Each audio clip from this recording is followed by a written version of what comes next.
সূর্য উঠছে আর আমরা পৌঁছলাম অযোধ্যায়।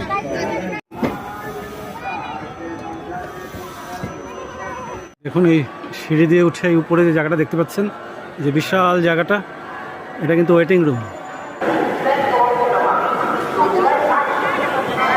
এখন সকাল 6:54।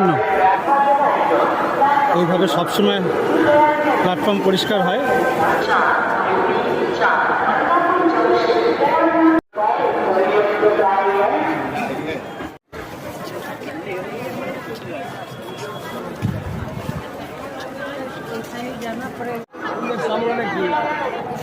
এখানে যে লাইট পোস্টগুলো আছে এগুলো খেয়াল করে দেখুন।